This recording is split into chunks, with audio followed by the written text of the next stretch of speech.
मी जोरानं बोलतो, येतो आवाज. चला. हां, सर्व खरं तर पत्रकारांचं आजच्या प्रेसच्या निमित्तानं आपल्या सर्वांचा आभार मानतो. आणि काल आम्ही आता 150 किलोमीटर प्रवास करत प्रचंड प्रतिसाद शेतकऱ्यांना दिलेला आहे. मला वाटतं घराघरातून प्रत्येक शेतकरी जातपात धर्मपंथ बाजूला ठेवून, पार्टी बाजूला ठेवून येणार आहे. काल मुख्यमंत्री साहेबांसोबत आमची मॅसेज SMS द्वारे चर्चा झाली आणि त्यांना आम्ही सांगितलं की आज आम्ही येऊ शकत नाही, कारण इकडे जर आलो तर 1 ते 1.5 लाख लोक आज इकडे येऊन नागपूरकडे येणार आहे. आणि आम्हीच जर तिकडे गेलो तर इथलं नेतृत्व कोणी करू शकणार नाही. त्याच्यामुळं आम्ही काही त्यांचे ए बी असे मुद्दे काढलेले आहे. एवर निर्णय घेणं महत्त्वाचं आहे आणि बीवर चर्चा झाली पाहिजे. हे दोनही गोष्टी आम्ही फेस टाईमवर मुख्यमंत्री महोदयांना पाठवले, बावनकुळे साहेबांना पाठवले.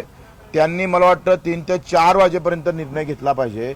आम्ही त्यांची वाट पाहतोय, कारण लढाई आजच्या 1-2 दिवसाची नाही आहे. लढाई गेल्या 7व्या आम्ही रायगडपासून उपोषण सुरू केलं तेव्हापासूनची लढाई आहे. आत्ताच मुद्दे उपस्थित केले का नाही.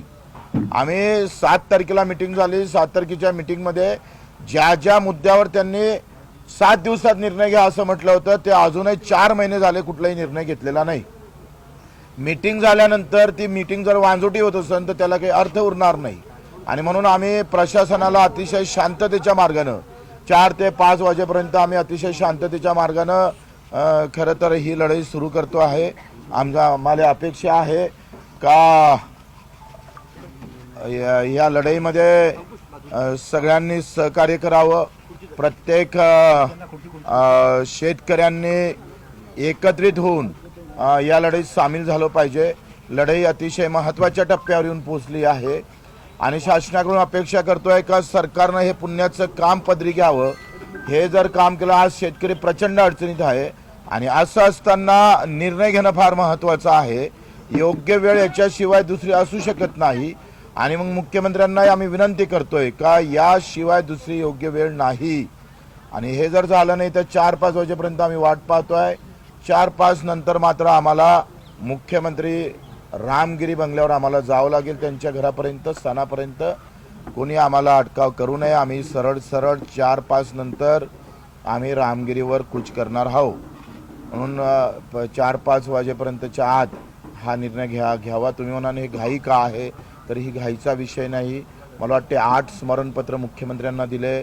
त्याच्या अगोदर आम्ही रायगडला उपोषणाला बसलो. 7व्या महिन्यात मिटिंग मुख्यमंत्र्यांसोबत झाली, त्याच्यावर चर्चा झाली. त्यांनी बऱ्याच गोष्टीचा होकार दिला आणि तरीसुद्धा काही निर्णय होत नसेल तर आता ही घाई करणं फार महत्त्वाची आहे. पाणी, ऊन, वारा, पाऊस काही असलं तरी आमचा शेतकरी जाग्याहून हटणार नाही. मेंढपाळ असेल, माझा दिव्यांग बांधव असेल, दिव्यांग बांधव पण आलेले आहे, काही मूकबधीर आहे. काय म्हणतं पोलिसांचं काय सूचना आहे ते त्यांच्या कानावर जात नाही. म्हणजे काही अंध लोक आहे, काय चालू आहे ते त्यांना दिसत नाही. म्हणजे अशा पोलीस फोर्स वापरताना ही काळजी घ्या. पोलिसांना विनंती करतोय का आमच्यासोबत प्रचंड दिव्यांगाचं प्रमाण आहे आणि दिव्यांग काही पाय तुटलेले आहे, काहींचं मूकबधीर आहे, काही अंध आहे. कशानं काही झालं तर तुमच्या सूचना त्यांच्या कानापर्यंत जाणार नाही. खानाखुनीची भाषा त्यांना साईन लँग्वेज समजतं, त्यांनी साईन लँग्वेजची व्यवस्था करावी, नाहीतर एखादा मोठा प्रॉब्लेम होऊ शकतं. याची काळजी प्रशासनानं घेतली पाहिजे. परंतु एक नक्कीच सांगतोय, निव्वळ निर्णयाशिवाय आम्ही मागं हटणार नाही. लेखी स्वरूपाचे निर्णय लागेल, काही ठिकाणी शासन निर्णय काढावं लागेल, काही ठिकाणी परिपत्रक काढावं लागेल, ते काढलं पाहिजे अशी आमची मुख्यमंत्री महोदयांना नम्र विनंती आहे. दोनही उपमुख्यमंत्री आहे, त्यांनाही नम्र विनंती आहे. आम्हाला जाणून बुजून काही कायदा सुव्यवस्थेचा प्रश्न निर्माण करायचा नाही, परंतु आमचा अंत पाहू नये. कारण पहिले शेतकरी अडचणीत आहे, म्हणून अंत पाहू नये एवढी विनंती आहे. सरकारनं तातडीनं निर्णय तो शक्तीपीठ रद्द करावा. 40-50 हजार कोटीचे जे काय असेल ते कर्ज च्या संदर्भात तातडीनं निर्णय घेतला पाहिजे अशी विनंती करतो. अजितदादा नवले इथे आलेले आहे, आमचे राजूजी शेट्टी पण येणार आहे, वामनराव चटप आहे, तिकडे काँग्रेसनं सुद्धा पाठिंबा दिलेला आहे. आमचे विजय जावंदियाजी आहे, प्रकाशजी पवरे आहे, तुपकरजी आहे. हे सगळे नेते एकत्रित, सगळ्या भूमिपुत्र संघटना असन, बळीराजा संघटना असन, भरपूर ज्या काही संघटना शेतकऱ्यांच्या आहे, सगळ्या लहान मोठ्या संघटना एकत्रित होऊन हा लढा उभारतो आहे. आणि जे कालपासून ट्रॅक्टरनं आमचे कार्यकर्ता आले त्यांची खरं तर त्याला मी मानाचा मुजरा करतोय। त्यांनी स्वतः सगळी चटणी भाकर वगैरे सगळं सोबत घेऊन स्वतः ट्रॅक्टरची वर्गणी करून सातत्यानं आमच्या सोबत आहे। त्यांना बच्चू कडूचा लाल सलाम मानाचा मुजरा त्यांना सलाम करतोय आणि त्यांचाही आभार मानतो। काही गोष्टी अजितजी तुम्हाला सांगेल।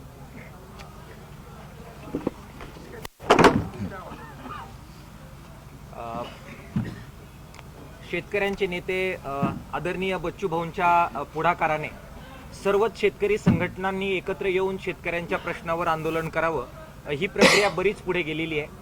पहिली बैठक पुण्यामध्ये त्यांच्याच आग्रहाखातर झाली, त्यामध्ये अनेक शेतकरी संघटना आलेल्या होत्या। त्यानंतर छत्रपती संभाजीनगर या ठिकाणी सुद्धा दुसरी बैठक झाली, त्यातही अनेक शेतकरी संघटना आल्या आणि आम्ही जे वेगवेगळे लढत होतो शेतकऱ्यांच्या प्रश्नावर सगळ्यांनी एकत्र येऊन एकच ताकद लावावी आणि राजकारणाच्या जातीच्या धर्मांच्या पलीकडे जात शेतकऱ्यांच्या मागे उभं राहावं हा जो एक प्रकारचा सर्वांचाच उद्देश होता तो या निमित्ताने साध्य होताना दिसतोय। बच्चू भाऊंच्या नेतृत्वाखाली आज अनेक शेतकरी समुदाय त्याचबरोबर दिव्यांग आणि बाकी सगळे समुदाय जमलेले आहेत। सरकारला त्यांनी आव्हान केले त्याप्रमाणे शेतकरी प्रचंड अडचणीत आहे, विशेषतः अतिवृष्टीमुळे जे प्रचंड नुकसान झालेलं आहे आणि सोयाबीनचे आणि कापसाचे भाव ज्या प्रकारे पडलेले आहेत त्याच्यामुळे शेतकरी अत्यंत संकटात आहे आणि त्यामुळे महाराष्ट्रात आत्महत्या वाढू शकतात अशी वाईट परिस्थिती आहे। त्यामुळे हीच ती योग्य वेळ आहे ज्यावेळी सरकारने कर्जमाफी केली पाहिजे आणि म्हणून आम्ही सर्व शेतकरी संघटना एकत्र येऊन सरकारला अपील करतोय की संपूर्ण कर्जमाफीची घोषणा करावी। जे अतिवृष्टीचं नुकसान झालंय त्याच्यामध्ये जी भरपाई दिली आहे सरकार म्हणतंय की ते 31,600 कोटीची आहे, मात्र प्रत्यक्षामध्ये ती फक्त 6,500 कोटीचीच आहे। बाकी इतर सगळ्या योजनांची बेरीज करून त्यांनी हा आकडा फुगवलेला आहे, त्यामुळे त्यातून सुद्धा शेतकऱ्यांना दिलासा मिळालेला नाही। पीक विम्याचं मोठं संरक्षण शेतकऱ्यांना मिळत होतं, मात्र जे ट्रिगर काढून टाकले त्याच्यामुळे ते संरक्षण सुद्धा मिळालं नाही आणि त्यामुळे एक प्रकारची निराशा ही शेतकऱ्यांची झालेली आहे। जी जमीन खरवडून गेल्यात, विहिरी भरून गेलेल्या आहेत, रोजगार हमीच्या अंतर्गत मोफतपणाने ते काम करून द्यायला पाहिजे, या अनेक मागण्या आहेत। दिव्यांगांसाठी बच्चू भाऊ अनेक वर्षापासून लढतायत। आज सुद्धा आपण बघा हजारो दिव्यांग बांधव आलेले आहेत, त्यांच्यासाठीच्या त्यांनी ज्या काही मागण्या केलेल्या आहेत त्यांना ॲड्रेस करण्याची गरज आहे। सरकारला माझी विनंती आहे की चर्चेने प्रश्न सुटतात हे आम्हाला मान्य आहे, परंतु केवळ चर्चेची गुऱ्हाळं लावायची, समित्या नेमायच्या आणि काल हरण करायचं असं सुद्धा होता कामा नये। बच्चू भाऊंबरोबर ऑलरेडी याच्यापूर्वी चर्चा झालेल्या आहे, त्यामुळे चर्चेची गुऱ्हाळं थांबून तातडीनं सरकारनं निर्णय करावा अशा प्रकारचं आव्हान सर्व शेतकरी संघटना मिळून आम्ही त्यांना करतो। महादेवराव जानकर पण येत आहे, तुम्ही सांगा इथून MP भावांतर योजना सुरू केली, माल कुठेही विका, कमी भावात जर हमी भावापेक्षा कमी विकलं तर उरलेले पैसे सरकार MP सरकार देतं। तेलंगणा 5,000 रुपये एकरी देतं, नुकसान हो नाही हो सगळ्या मालाला, फक्त महाराष्ट्र सरकार काही देत नाही। अजूनही सोयाबीनचे खरेदी केंद्र सुरू केले नाही, मक्याचे खरेदी केंद्र सुरू केले नाही। 2400 रुपयाचा मका 1300 रुपयाला विकावं लागतं। मग हमी भावाचा अर्थ काय?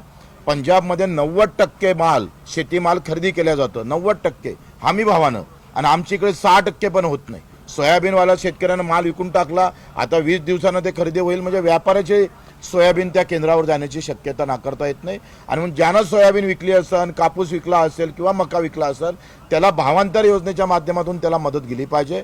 20% हमी भावावर बोनस देणार होतं सरकार, म्हणजे प्रत्येक शेतीमालावर हमी भावाच्या 20%, इथं हमी भावानंच खरेदी केली नाही तर 20% बोनसचं काय या संदर्भात बोललं पाहिजे। त्यांच्या जाहीरनाम्यामध्ये होतंय 6,000 रुपये सोयाबीनला ते सांगत होते, म्हणजे हाती आलेला मालाला सुद्धा जर 500 रुपये क्विंटलनं, कुठं 1500 रुपये क्विंटलनं आणि कुठंतरी वखरपट्टीच करावं लागली, त्याच्यावर आम्ही पाहतो ते सोयाबीन काळाच्या कामाचीच राहिली नाही।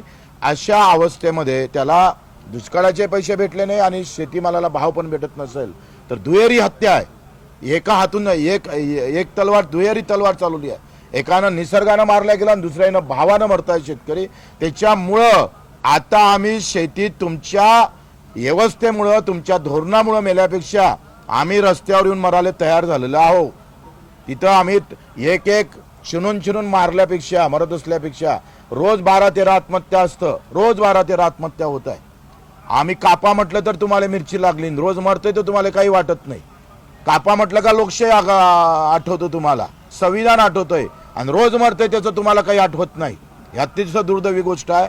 आम्ही ही लढाई आरपारची लढणार आहोत. मुख्यमंत्री महोदयांनी याच्यावर तातडीनं लक्ष घातलं पाहिजे. 4 ते 5 वाजेपर्यंत आम्ही त्यांना वेळ देणार आहोत. त्याच्या आत हा निर्णय घेणं महत्वाचं आहे. 10:30 वाजताची जी बैठक होणार आहे त्याच्यामध्ये तुमचं कोणी प्रतिनिधी पाठवणार आहे का राजू शेट्टी? नाही, तिथं पाठवून काही फायदाच नाही ना. माझं काय म्हणणं आहे, आम्ही त्यांना अ आणि बी ची मी लिस्ट पाठवलेली आहे. काल मी SMS द्वारे CM साहेबांना पण SMS केला. त्यांनी कबूल केलं की बाबा इथून जर आम्ही उद्या 1-1.5 लाख लोक इथं येणार आणि आम्हीच तिकडे गेलो आणि दोघं तिकडे जाणार, दोघं इकडे राहणार, तर तो निर्णय होणार नाही.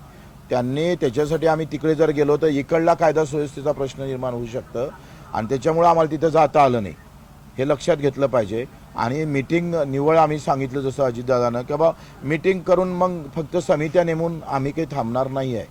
आम्हाला निर्णय लागेल आणि निर्णय घेतल्याशिवाय तुम्ही काय निर्णय घेता आमच्या मागणीवर ते लेखी स्वरूपात पाठवा, तुमचं प्रतिनिधी पाठवा, आम्ही त्याच्यावर चर्चा करू. आम्हाला योग्य वाटलं तर योग्य निर्णय आम्ही घेऊ. ठीक आहे. पुढचा टप्पा कसा आहे आता? आता इथून आम्ही सरळ नागपूरकडे निघतोय. आम्ही 4-5 वाजेपर्यंत वाट पाहू, नाहीतर मग सरळ रामगिरीच्या दिशेनं निघू. पोलिसांनी परवानगी दिलेली आहे का तुम्हाला नागपूर शहर? परवानगीचा काय विषय आहे? आत्महत्येची काय सरकारनं थोडी परवानगी दिली आहे? नाही, असं कसं काय परवानगी? आम्ही लोकशाही मार्गाने ट्रॅक्टर मोर्चा काढणं काही याच्यासाठी वेगळ्या परवानगीची काय गरज आहे? कुठली गरज आहे याची? तुम्ही बाकीचे सगळ्या धार्मिक उत्सव होतं त्याच्या काही परवानगी असतं का? नवरदेव जेव्हा राशी निघतं 2-2, 3-3 हजार घेऊन घोड्यावर, तेव्हा काय परवानगी असतं का? शेतकऱ्यालाच परवानगी. रोज नवरदेव निघतंय कुठं ना कुठं, त्याची बगर परवानगीचं चालतं. आम्ही जेथपर्यंत निर्णय होत नाही तोपर्यंत आमची तयारी आहे. आम्ही सगळं बंदोबस्त घेऊन आलेलो आहोत आणि आता 3 टप्प्यात आमचं आंदोलन येईल. बरोबर आम्ही जे प्लॅनिंग केलं आहे ते छत्रपतीचा शिवाजी महाराजच्या गनिमी काव्यानं आम्ही समोर जाऊ. अतिशय व्यवस्थित प्लॅनिंग केलेलं आहे. मुख्यमंत्र्यांनी आम्हाला कमी समजू नये. शेतकरी एकदा पेटला ना, कारण त्याला हे कळून चुकलं का शेतीत मरण नाही, धोरणामध्ये मरण आहे. आणि धोरणं बदलले तर शेती चांगलीच आहे, ती काळी माय चांगली आहे. एका दाण्याचे 1,00,000 दाणे तयार करतं, 1,000 दाणे करतं. शेतकरी मेहनतीत कमी पडत नाही, धोरणात कमी पडतंय. आणि धोरणच एकदा दुरुस्त झाले तर शेतीसारखा चांगला व्यवसाय होऊ शकत नाही. मेंढपाळ बांधव पण येणार आहे, सगळे ऐकून मच्छीमार पण येणार आहे. तिथे आता ऑन दी स्पॉट कोणी सगळेच नेते जे आहे, मी मग नाव सांगितलं, अजितदादा असेल, राजूजी शेट्टी असेल, सगळेच, वामनराव चट्टप असेल, तुपकर असेल किंवा पवारेजी, विजय जांदेजी, महादेवराव जानकर असेल, हे सगळ्यांना घेऊनच चर्चा करू ना. आणि आम्ही हे 4-5 जण चर्चा घेणार नाही. आम्ही सगळ्या शेतकऱ्यांना विचारल्याशिवाय काहीच करणार नाही. त्यांचा विश्वासघात होणार नाही. आम्ही आलं तरी इथं आमचं काही झालं तरी परवा नाही आम्हाला. पण शेतकऱ्याचा, शेतमजुरांचा विश्वासघात होऊ नये. शेतमजुरांची मागणी आहे, त्यांच्यासाठी स्वतंत्र मंडळ झालं पाहिजे. सगळ्या जातीचे मंडळ केले, मजुराचं एकही मंडळ नाही. ते विषय आम्ही घेतलेले आहे आणि महत्त्वाचे आहे. हे कसं आहे, ह्या अर्थकारणाशी संबंधित आहे. याचं जीवन उद्ध्वस्त होत आहे.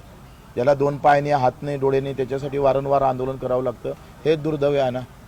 तुम्ही सांगा, स्वातंत्र्याच्या पूर्वी आम्ही स्वातंत्र्यासाठी आंदोलन केले आणि स्वतंत्र भारतामध्ये शेतकरी आत्महत्या होऊ नये म्हणून आंदोलन करावं लागतं. फरक काय दोघांमध्ये? ही अवस्था का निर्माण होतं? काल तुम्ही म्हटलं की आमचे ट्रॅक्टर अडवले जातात. दुसरीकडे ज्या ठिकाणी सभा तुमची नागपुरात, तिकडे 500पेक्षा अधिक पोलिसांनी कालच बंदोबस्त लावलेला आहे. नाही, त्यांनी काय केलं, आम्हाला जी जागा पहिले घेतली होती आम्ही, तेव्हा त्यांना दबाव आणलं आणि त्यांना ना हरकत दिली होती, पण ते रद्द करायला लावली. पुन्हा मग आम्ही दुसरी जागा पाहिली. ती जागा त्यांना, पोलिसांना वाटलं का इथं जर हे गेले तर मग आपला प्रॉब्लेम होईल. मग पुन्हा त्यांनी सांगितलं का जुनीच जागा तुम्ही घ्या. म्हणजे आम्ही 4 आतापर्यंत पत्र दिलं, स्मरणपत्र, आम्हाला परवानगी द्या म्हणून महासभेची. त्यांनी परवानगी दिली नाही आणि तेच तिकडे काळ्या करते. म्हणजे मला वाटते पोलीस डिपार्टमेंटच्या हातीच आता BJPचा झेंडा द्यावा लागेल, इथल्या आयुक्ताच्या. हे घे बाबा BJPचा झेंडा आणि आता पोलिसाचा झेंडा काढून हा झेंडा घेऊनच काम कर, अशी अवस्था आहे.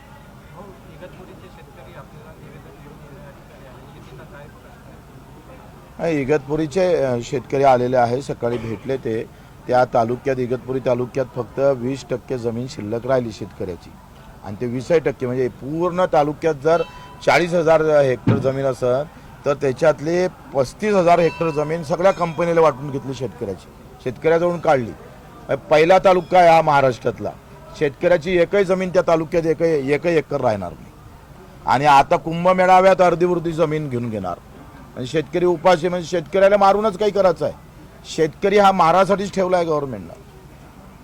कांदा उत्पादक शेतकरी पण याच्यात खूप उद्ध्वस्त झाले. कांदा उत्पादक असेल सगळेच घेतले. आम्ही जेव्हा महाराष्ट्रभर फिरलो ना, तर हापूस आंब्यापासून कांदा उत्पादक, केळी उत्पादक, काजू उत्पादक, मी 4थ्या वर्गात काजू खाल्ले होते. मला वाटलं बम सुखी राहत असं हा शेतकरी, तर तो इतका दुःखी आहे.